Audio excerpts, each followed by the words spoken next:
যদি তোমার রাসূলের ইজ্জতের দাম তোমার কাছে বেশি হয়ে থাকে, মায়ের ইজ্জত লুণ্ঠনকারীর বিরুদ্ধে তোমার যেই ক্ষোভ, তোমার যেই রাগ, তোমার যে বিদ্বেষ, নবীর দুশমনের বিরুদ্ধে তার যে লক্ষ কোটি গুণ বেশি ক্ষোভ আর বিদ্বেষ লালন করার নামই হলো ঈমান। এজন্যই মুসলমানদের শাসক হিসেবে মুসলিম জাতির আদালতের জন্য দায়িত্ব হয়ে দাঁড়ায়, বিচার ব্যবস্থার দায়িত্ব হয়ে দাঁড়ায় নবীর ইজ্জতের নিরাপত্তা নিশ্চিত করা। যদি তোমরা নবীর ইজ্জতের নিরাপত্তা নিশ্চিত করতে না পারো, মুসলমানদের শাসকের গদিতে বসে থাকবার কোনো অধিকার নাই।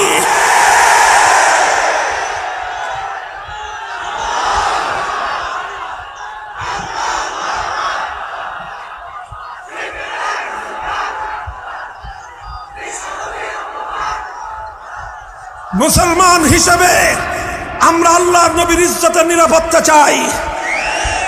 আর এ কারণেই 2013 সালে শাইখুল ইসলাম আল্লামা আহমদ শফী নবীর দুশমনদের আঘাতে জর্জরিত মজলুম নবীকে হেফাজত করবার ডাকে যখন বাংলাদেশে আওয়াজ তুলেছিলেন, টেকনাফ থেকে তেতুলিয়া বাদ ভাঙ্গা জোয়ার ছুটেছিল তার ডাকে সাড়া দেওয়ার জন্য।